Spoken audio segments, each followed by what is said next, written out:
Hello hi everyone, मैं Sangeeta expert YouTube आपके अपने चैनल पर आप सबका स्वागत करती हूँ। कल हमने यही टॉपिक देखा था। इसमें से दो टॉपिक है हमारे, लय और एक हमारा दबाव या बल है। ये दो रह गए थे क्योंकि वीडियो लंबा हो जाता है तो उसके बाद ये अपने आप ही कट जाती है। एक लिमिट की वीडियो ही इसके अंदर बन पाती है, तो इसीलिए मैंने इसके दो पार्ट कर दिए हैं। तो एक इनके 5 पार्ट थे, 3 पार्ट हमने कल देखे थे, अनुपात, संतुलन और साथ में अनुरूपता को देखा था। उसमें से लय वाला पार्ट बच गया था और एक ये बल वाला पार्ट है वो बच गया था। तो सबसे पहले हम लय को देखते हैं। लय हमारी क्या है? जैसे आपको एक उदाहरण मैंने पहले भी दिया था कि जब आप संगीत सुनते हो तो जो संगीत लय में आता है तो आप उसको क्या है, आनंद में पूर्वक सुनते जाते हो।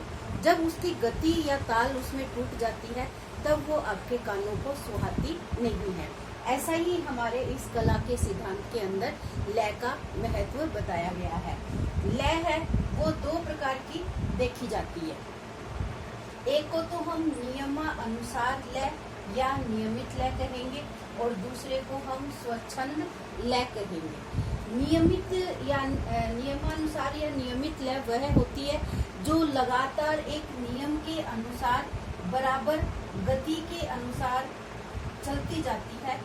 इस तरीके की जो लय होती है वो हमारी क्या कहलाती है, नियमानुसार लय कहलाती है।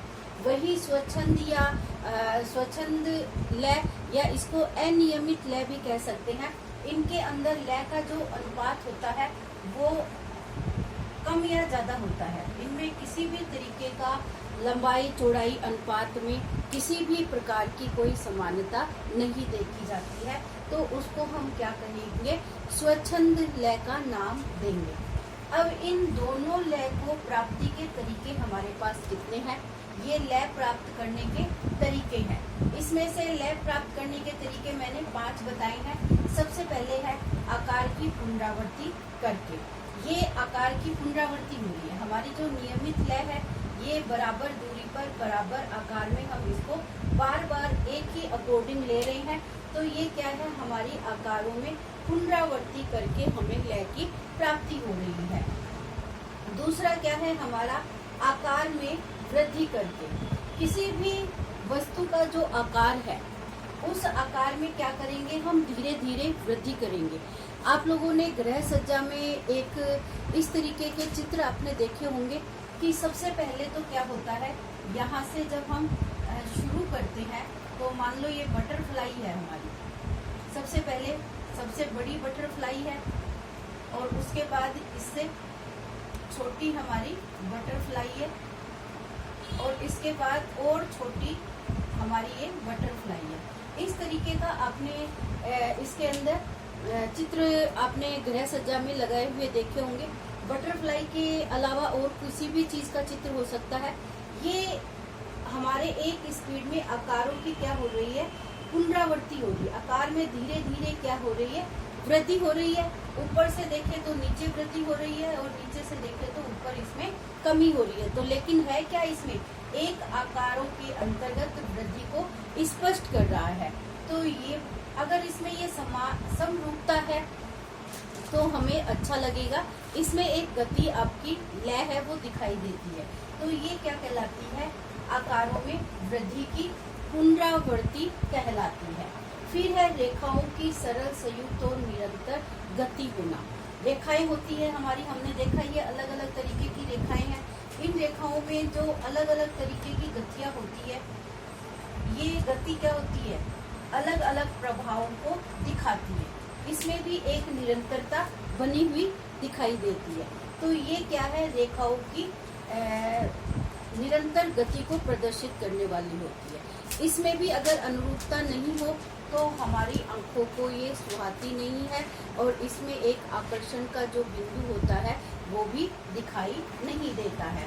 फिर आता है नमूने का स्थानांतरण द्वारा। नमूने का स्थानांतरण यानी एक स्थान से दूसरे स्थान के ऊपर हम उसको स्थगित कर सकते हैं या स्थानांतरित कर सकते हैं। तो इसके अंतर्गत भी हमारी एक लय की अनुभूति को प्रदर्शित किया जाता है। विरोधी क्रियाओं के द्वारा भी विरोधी क्रियाओं को प्रयुक्त करके, विरोधी का मतलब आपने जैसे आजकल देखा होगा महिलाओं के अंतर्गत साड़ी और ब्लाउजों का जो कॉम्बिनेशन होता है वो आजकल बिल्कुल विपरीत दिखाई दे रहा है। पीली साड़ी के साथ ग्रीन ब्लाउज पहनती है, रेड साड़ी के साथ येलो ब्लाउज पहनती है, या येलो साड़ी के साथ रेड ब्लाउज का जो फैशन चला है वो क्या है, विरोधी क्रियाओं का आभास है। लेकिन उसमें क्या होती है, एक समरूपता होती है, वो उसके साथ एक कॉम्बिनेशन बैठाता है। तो ये हमारी क्या है, एक लय का एक प्रकार है जो हमारी इस प्रक्रियाओं को प्रदर्शित करता है। तो लय का सीधा सा मतलब है उसके अंदर रेखा, आकार आदि की पुनरावृत्तियां है, वो हमारी लय को प्रदर्शित करती है। मैंने आपको कपड़ों का उदाहरण दिया था, बर्तनों का उदाहरण दिया था। जब आप एक ही तरीके का कार्य करते हो तो उसमें लय उत्पन्न होती है। जब आप उसको ऊपर नीचे कर देते हो तो उनका जो आकार होता है वो उनका बिगड़ जाता है, उनकी लय है वो खराब हो जाती है। हमारे हाथों की जो गतियां होती है उसके अंतर्गत भी एक लय से काम किया जाए तो काम की गतिशीलता है वो बराबर रूप से बनी रहती है। तो ये हमारा क्या है, लय प्राप्ति के तरीके हैं। तो इसमें हमें आकार में पुनरावृत्ति करके दिखाना होगा, विरोधी क्रियाओं के प्रयोग के माध्यम से दिखाना होगा, आकारों में वृद्धि करके, रेखाओं की सरल व संयुक्त निरंतर गति के द्वारा, नमूने के स्थानांतरण के द्वारा इसको हम प्राप्त कर सकते हैं। दूसरा हमारा आता है दबाव या बल। ये दबाव या बल क्या होता है, आप जैसे कोई भी टेबल कवर लो, मेज कवर लो, किसी भी तरीके का लो, इसका जो मिड बिंदु होता है, यहाँ पे जो इसकी आकार, आकृति, संरचना, रूपरेखा, नमूना जो भी हम यहाँ पे बना के रखते हैं, तो ये क्या होता है, इसका दबाव बिंदु देखा जाता है। ये दबाव बिंदु के कारण ही ये उसके वस्तु के रंग, रूप, आकर्षण को प्रदर्शित करता है। तो ये हमारा इससे क्या प्रदर्शित होता है, ये प्रदर्शित होता है कि किसी भी वस्तु का दबाव या बल है वो उसके मिड पॉइंट के ऊपर स्थिर होता है। ये मिड पॉइंट है वो किस तरीके से हम दिखा सकते हैं, किसी वस्तु के ऊपर दबाव डाला, किस वस्तु के ऊपर दबाव डाला जाए, दबाव किस तरह से डाला जाए, दबाव कितना डाला जाए, दबाव कहाँ पर डाला जाए, ये इसके 4 बिंदु हमने रखे हैं। दबाव किस वस्तु के ऊपर दबाव डाला जाए, तो ये जैसे आप साड़ी देखते हो, साड़ी देखते हैं तो सबसे पहले महिलाएं क्या देखती है, उसके पल्लू को देखती है। पल्लू क्या होता है, पूरी साड़ी का एक आकर्षक बिंदु होता है और वो आकर्षण उसके पल्लू के अंदर झलकता है। अगर पल्लू सुंदर है तो पूरी साड़ी अपने आप ही वो सुंदर हो गई, तो उसका दबाव बिंदु क्या हो गया, वो साड़ी का पल्लू हो गया। या उसके अंदर जो बनने वाले प्रिंट होते हैं उस किस वस्तु पर डाला जाए का मतलब ये होता है कि जो उसके ऊपर जो प्रिंट होते हैं उस प्रिंट के ऊपर ये निर्धारित होता है कि हम किस वस्तु के ऊपर कितना, कहाँ पर कौन सा बिंदु है, वो उसका दबाव का मुख्य बिंदु रह जाता है। दबाव किस तरह से डाला जाए, अब दबाव के ये पैटर्न है, इससे आपको ये पूरा दबाव का टॉपिक है वो समझ में आ जाएगा कि किस तरह से डाला जाए।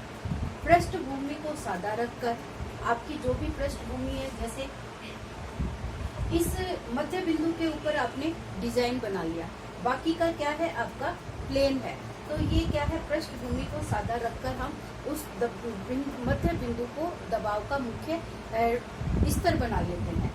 दूसरा है वस्तुओं को समूहीकृत करके, जब जैसे एक बुक्के बनाते हैं तो बुक्के को हम क्या करते हैं, पूरे फूलों का एक गुच्छा बना लेते हैं, तो वो क्या होता है, वस्तु का समूहीकृत बिंदु होता है जिसके अंदर एक साथ उसकी रंग योजना है।